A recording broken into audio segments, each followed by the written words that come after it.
जय हिंद।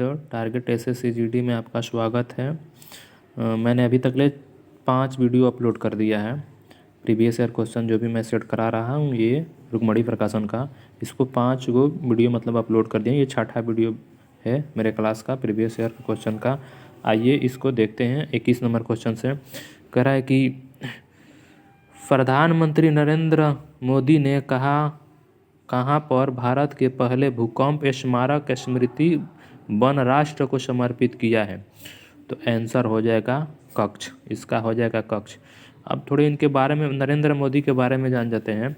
नरेंद्र मोदी 17 मई 2014 में प्रधानमंत्री बने और अभी कार्यरत हैं।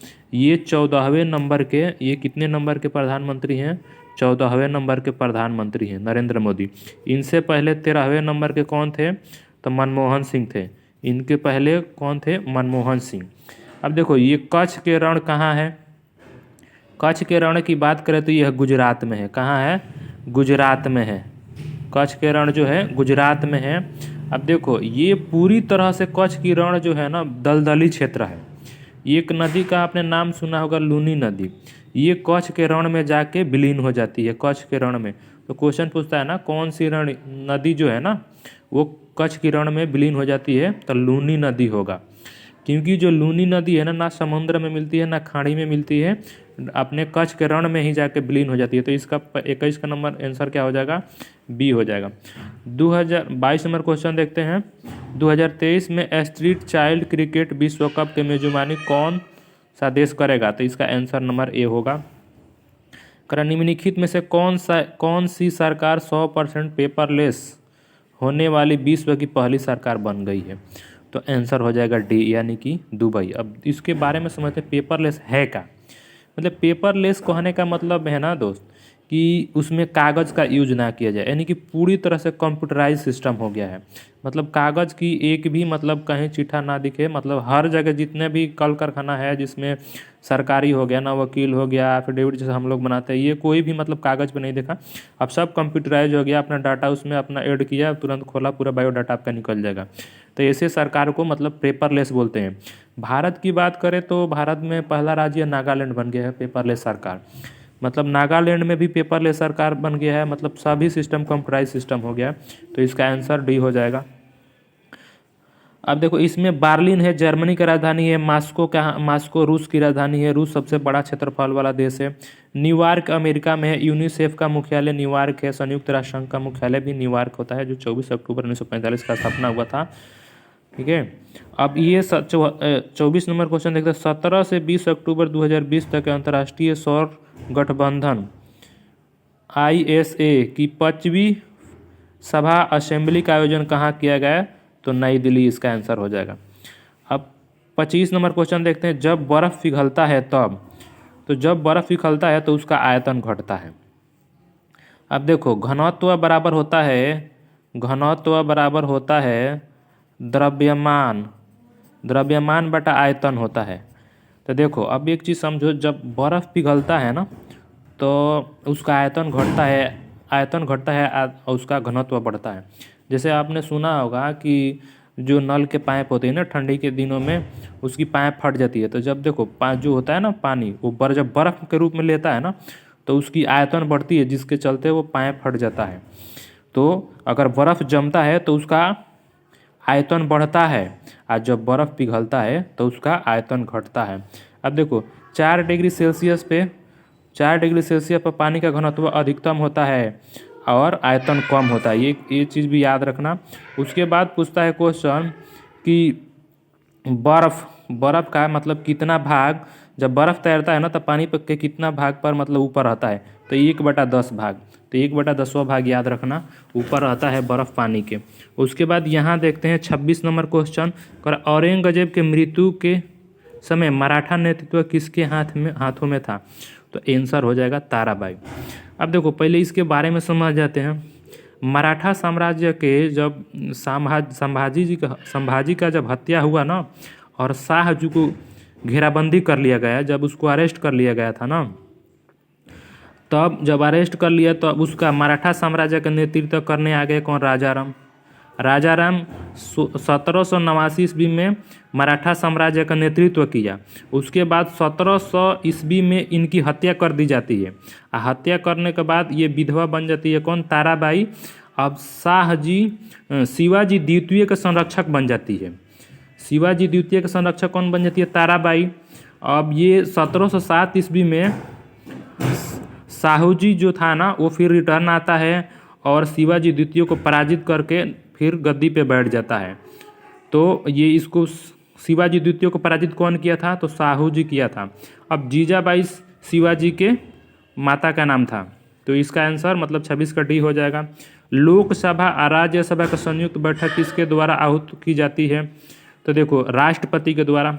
राष्ट्रपति ही लोकसभा और राज्य को आहूत मतलब होता है बुलाना, बैठक बुलाना। तो कौन बुलाता है? तो राष्ट्रपति। ये किसके कहने पर राष्ट्रपति बुलाता है? तो ये प्रधानमंत्री के कहने पर राष्ट्रपति बुलाता है। ठीक है। तो लोकसभा और राज्य मतलब किसको? लोकसभा राज्यसभा को किसके कहने पर बुलाता है? तो प्रधानमंत्री के। देखो हमारे संविधान में ना सबसे ज़्यादा पावर किसके पास होता है? तो संसद के पास। ये चाहे तो कानून बना सकता है। अब बी नंबर के ऑप्शन के बारे में थोड़ा देख लेते हैं। राज्यसभा का सभापति कौन होता है? तो राज्यसभा का सभापति जो होता है ना वो उपराष्ट्रपति होता है। अभी उपराष्ट्रपति हमारे जगदीश धनखड़ हैं। और जगदीश धनखड़ इसके पहले पश्चिम बंगाल के राज्यपाल रह चुके हैं। ये 14वें नंबर के उपराष्ट्रपति है। कौन? जगदीश धनखड़। द्रौपदी मुर्मू 15वें नंबर के क्या है? राष्ट्रपति है। इनकी वो जो है ना वो जो द्रौपदी मुर्मू है ना वो जगह रामनाथ कोविंद के लिए है। ठीक है। उसके बाद आ जाते हैं क्वेश्चन नंबर 28 पे।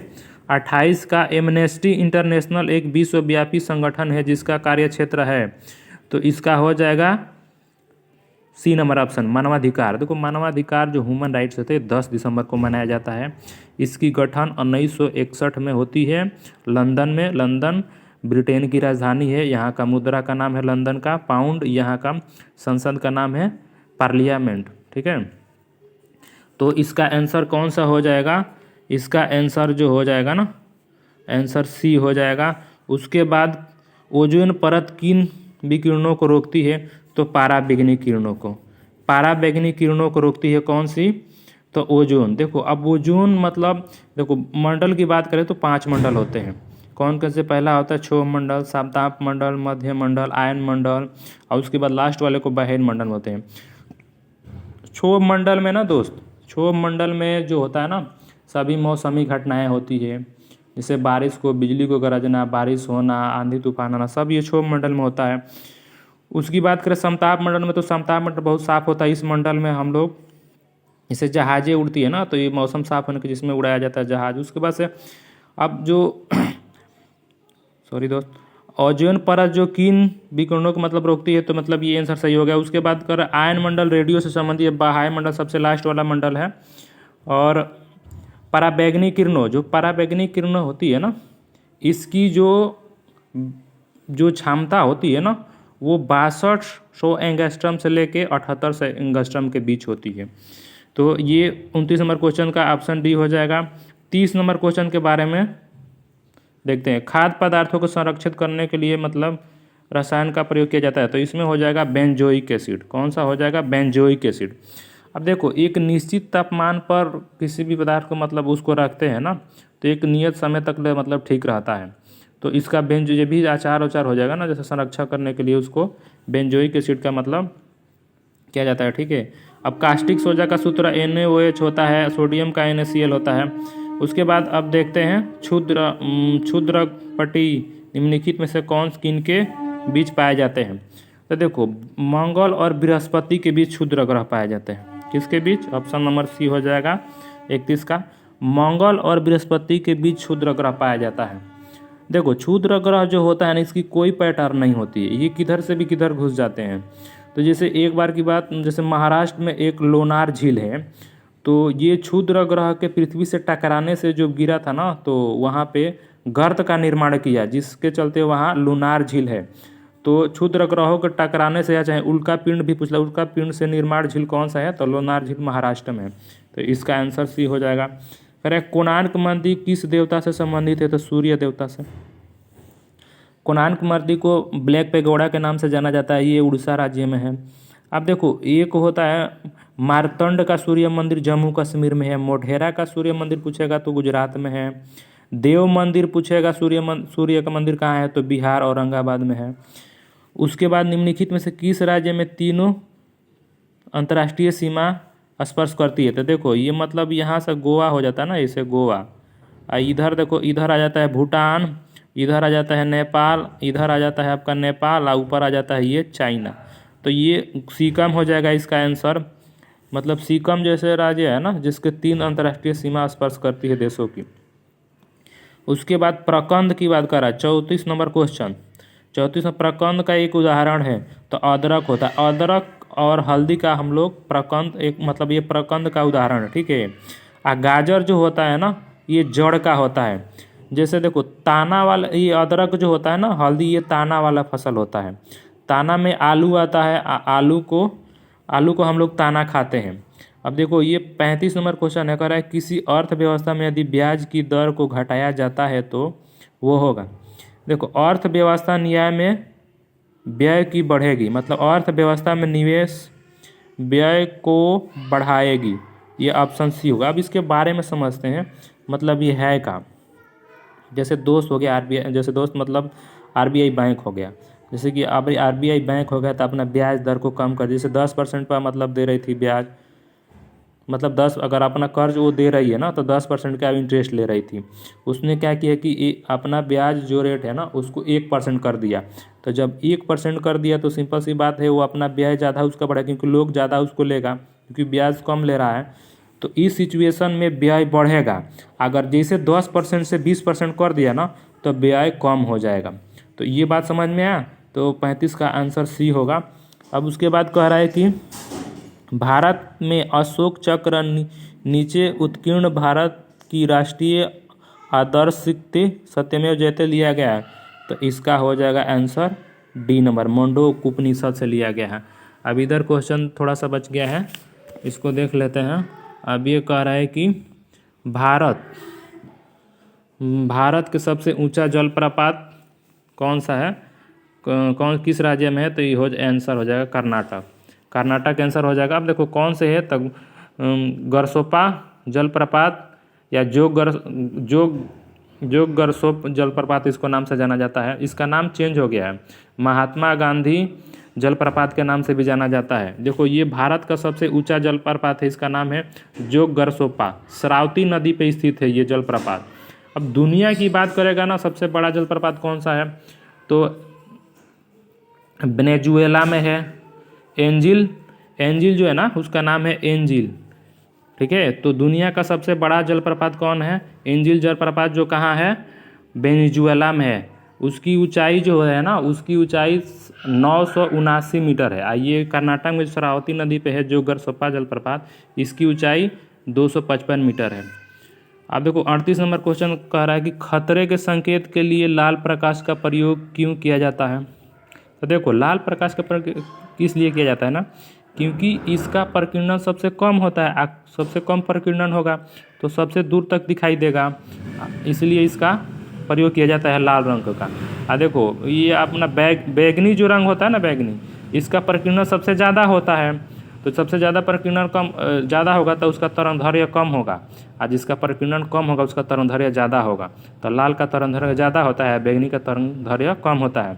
आयनन क्षमता की बात कर लें दोस्त, तो आयनन क्षमता लाल का कम होगा और बैगनी का ज़्यादा होगा। मतलब जिसका तरंगदैर्घ्य ज़्यादा होगा उसका आयनन क्षमता कम होगा, और जिसका कम होगा उसका ज़्यादा होगा। तो मतलब इस लाल का कम होगा क्योंकि इसका तरंगदैर्घ्य ज़्यादा होता है, और बैगनी का कम होता है इसलिए आयनन क्षमता ज़्यादा होता है। इसका आंसर हो जाएगा 38 का ए नंबर। भारत की दूसरी सबसे लंबी नदी कौन सी है, तो गोदावरी। ये दक्षिण भारत की सबसे बड़ी नदी के नाम से जाना जाता है। ये जो ना नासिक से निकलती है, त्र्यंबक गांव से निकलती है गोदावरी नदी, ठीक है। इसकी टोटल लंबाई 1465 किलोमीटर है। ये दक्षिण भारत के गंगा भी के नाम से जाना जाता है, वृद्ध गंगा के नाम से जाना जाता है। भारत की सबसे लंबी नदी की बात करें तो गंगा नदी है, जिसकी लंबाई 2525 किलोमीटर है। अब देखो दूसरे देशों से बहने वाली सबसे बड़ी लंबी नदी कौन सी है, तो ब्रह्मपुत्र है। ये तिब्बत के चेमयंग डेमा ग्लेशियर से निकलती है। इसकी टोटल लंबाई कितने हैं, 2880 किलोमीटर है इसकी टोटल लंबाई। नर्मदा जो है ये पश्चिम दिशा की ओर बहती है, सबसे सीधी रेखा में बहती है नर्मदा नदी और अरब सागर में अपना पानी गिराती है। यमुना सबसे गंगा की सहायक नदी, सबसे लंबी सहायक नदी यमुना है गंगा की। भारतीय संविधान के निम्नलिखित में से कौन सा अनुच्छेद राज्य सरकार को ग्राम पंचायतों से उल्लिखित है, तो मतलब संगठित है, तो अनुच्छेद ये हो जाएगा 73वां पंचायत संविधान संशोधन द्वारा, मतलब ये इसको बनाया गया पंचायती राज का। ठीक है, तो ये यहाँ पर क्वेश्चन को समाप्त करते हैं दोस्त, क्योंकि वीडियो बहुत बड़ी हो जाएगी और छोटे छोटे वीडियो बनाते हैं। इन वीडियो को लाइक और शेयर कर देना, अपने दोस्तों में भी शेयर कर देना और बेल आइकन को प्रेस कर देना कि जब भी मैं ऐसे वीडियो अपलोड करूँ सबसे पहले आपके पास नोटिफिकेशन जाए।